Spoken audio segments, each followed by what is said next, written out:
adalah pelaku eksekutornya yang kami bulati warna merah, berputar arah, kemudian berpapasan menunggu. NTV Prime kembali menghadirkan diskusi membahas satu peristiwa yang masih menyisakan banyak tanda tanya. Kasus penyiraman air keras terhadap aktivis Kontras, Andri Yunus. 4 personel Denma Bais TNI telah ditetapkan sebagai tersangka, gerak-gerik mereka tertinggal, wajah mereka terekam CCTV. Barang bukti ditinggalkan begitu saja di tempat kejadian. Pertanyaannya besarnya adalah apakah ini kecerobohan? Bagaimana membaca skenario di balik operasi yang terlalu berantakan ini? Dan untuk membedahnya kami menghadirkan dua sisi berbeda. Di studio sudah ada pakar psikologi forensik Reza Indragiri Amril dan melalui sambungan Zoom ada mantan Kepala Bais TNI Laksamana Muda Purnawirawan Soleman B. Ponto. Terima kasih Mas Reza, Pak Soleman telah hadir di NTV Prime hari ini. Pak Soleman bisa mendengar suara kami Pak? Bisa. Baik, terima kasih. Saya ingin mulai dulu ke Mas Reza. Operasi terlatih, amatir, atau ini memang penuh kesengajaan?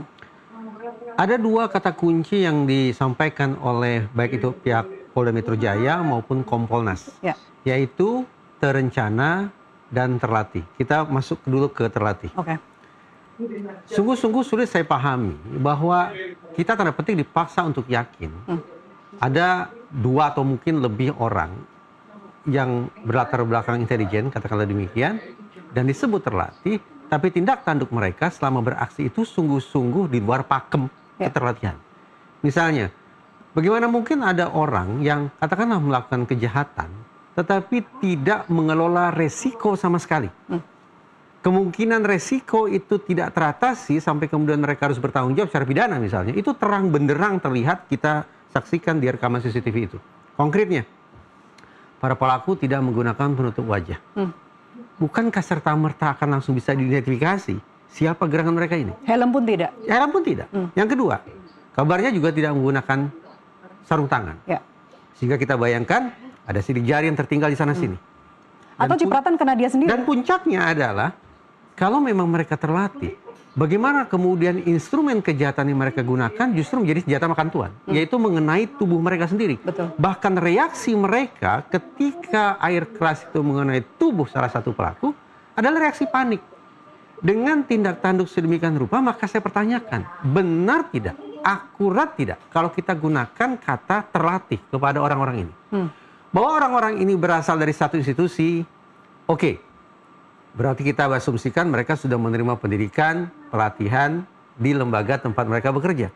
Tapi ketika kemudian saya diminta untuk teryakinkan bahwa mereka sungguh-sungguh terlatih, saya menjadi skeptis bahwa kata itu sungguh-sungguh mewakili kondisi para pelaku.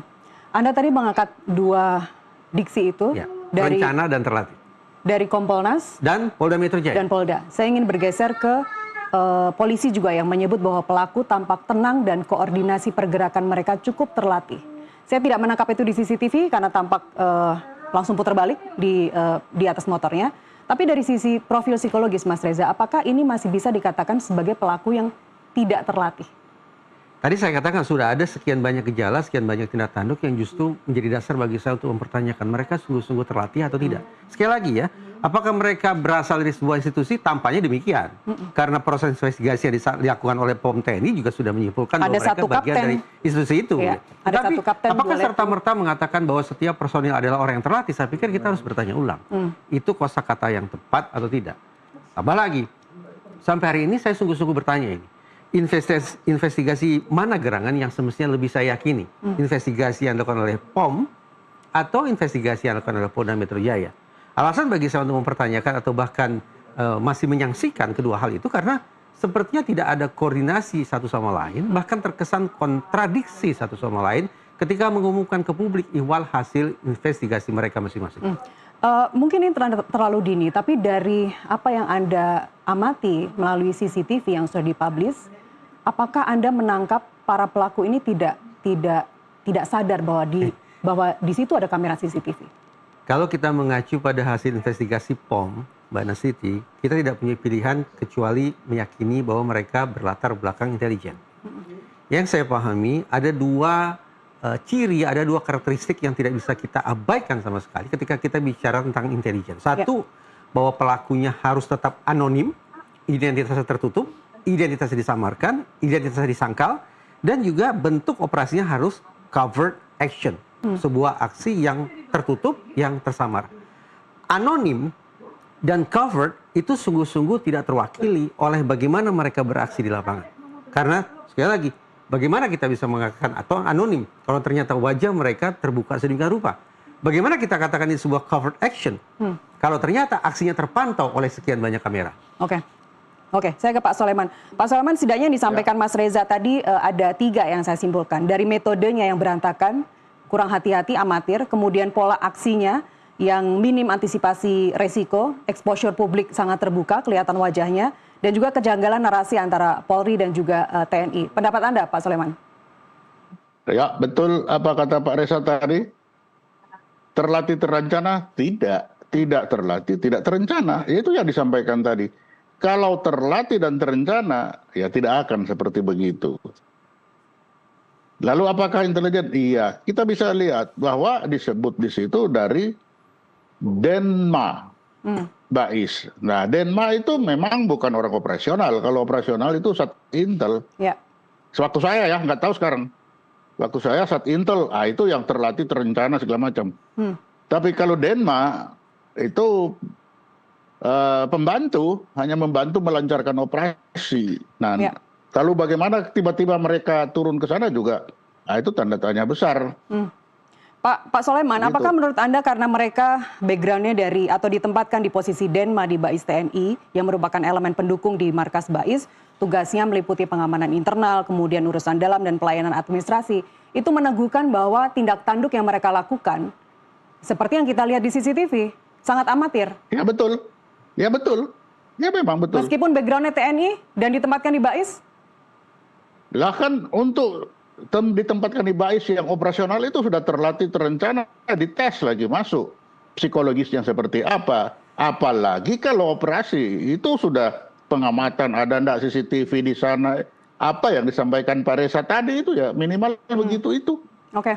Kalau semua itu tidak ada, wajar karena itu ada di Denma. Kan begitu. Baik. Andri Yunus pernah belajar dengan Anda, Pak Soleman. Bagaimana Anda menilai sosok Andri Yunus, apa yang selama ini dia suarakan? Ya, apa yang dia suarakan, apa yang dia yakini itu benar. Dan benar itu kan menurut beliau. Lah, lalu kalau dengan kita bagaimana? Dan saya bukan hanya Pak Andri Yunus, Pak Haris, semua orang-orang kontras itu waktu saya itu jadi kawan berpikir. Jadi dia melihat begitu. Lah kalau ada perbedaan pendapat, ya mari kita berbicara. Itu yang selama ini saya lakukan. Dan sama Andri, saya sudah janjian akan ketemu dengan dia. Berbicara masalah TNI lah. Adakah cerita soal belakangan teror atau yang bersangkutan mencurigai akan ada kejahatan yang menimpa dirinya, Pak Soleman? Oh, tidak ada. Baik. Jadi ya, beliau ya biasa-biasa aja seperti biasa, seperti tidak ada apa-apa. Dan kita sudah sangat terbuka apa yang saya tidak sependapat dengan ini, bagaimana? Ya saya jelasin kenapa begitu, begini. Mengapa tentara begini? Ya itu karena begitu. Itu tinggal bagaimana kan kita berbeda pendapat itu bagi saya meletakkan beda pendapat itu kawan berpikir, bukan jadi musuh kan begitu. Mas Reza, penyiraman air keras ini kan puncaknya ya. Artinya sebelumnya puncak teror terhadap aktivis, terhadap Andri Yunus, terhadap teman-teman di Kontras. Begini Mbak Nastiti, sampai hari ini yang bisa saya pahami, yang bisa saya ingat adalah dari pihak Polda Metro Jaya belum mengumumkan siapa 2 orang ini dan apa gerangan motifnya. Tetapi karena Andri Yunus, sosok yang sangat membanggakan dan mengagumkan ini, karena Andri Yunus berlatar belakang Kontras, maka sejak detik awal yang muncul di kepala publik adalah bias jangkar. Bias jangkar adalah kecenderungan untuk berpikir linear dengan pijakan informasi yang paling dini diterima oleh publik adalah yang bersangkutan baru selesai taping siniar dengan tema remilitarisasi. Kata remilitarisasi itulah yang menjadi jangkar, yang menjadi seolah justifikasi bagi semua orang untuk mengait-ngaitkan peristiwa ini bahwa Kontras merupakan musuh TNI. Karena itu, sebetulnya saya ingin bertanya, dari pemetaan, dari profiling yang misalnya Pak Ponto lakukan, apakah kontras ini terpotret sebagai ancaman bagi keamanan?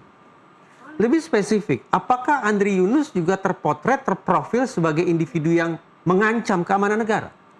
Kenapa justru wakil koordinator, dan maaf, bukan koordinator yang menjadi sasaran penyiraman air keras? 3 hal ini sengaja saya simpan di kepala saya dan saya sampaikan sekarang secara terbuka sebagai bentuk ujian bahwa kita ini sedang terkunci dalam bias jangkar atau tidak sesungguhnya. Untuk terus-menerus menganggap kontras bermusuhan dengan TNI. Apalagi seolah-olah BAIS bermusuhan dengan TNI. Lebih-lebih. Maaf, bukan BAIS bermusuhan dengan TNI, tapi BAIS bermusuhan dengan kontras. Lebih-lebih. TNI bermusuhan dengan Andri Yunus. Nah, kalimat-kalimat yang tidak menyenangkan semacam itu menurut saya belum terjawab. Namun sesungguhnya penting untuk dijawab, sekali lagi untuk memastikan apakah kita hingga detik ini masih terkunci atau tidak dalam anchoring bias, dalam bias jangkar itu. Pak Soleman boleh langsung dijawab, Pak? Iya, kalau tanya saya kan saya sudah bilang, Haris itu teman saya. Kontra selama saya jadikan Selama ini mereka apakah TNI merasa gerak-geriknya selalu dilihat oleh teman-teman aktivis, tidak hanya kontras saja. Masyarakat, publik yang kritis, apakah mereka merasa semakin kesini semakin mengganggu orang-orang itu sehingga kalau saya mengutip Presiden Prabowo harus ditertibkan? Begini, saya kan sudah meninggalkan tentara itu sudah 2013, 13 tahun lalu. Tapi yang ingin saya sampaikan, selama saya menjabat, selama saya di sana, kontras itu adalah kawan berpikir saya. Tanya itu Pak Haris, tanya itu Andri, tanya lagi yang lain. Beberapa kali saya malah mengajar di sana. Menyampaikan perbedaan pendapat itu, mengapa terjadi perbedaan pendapat. Jadi kalau sekarang saya ditanya, bagi saya mereka kawan berpikir. Baik, Pak Soleman, menurut Anda Pak, motif apa atau kenapa sasarannya bukan koordinator?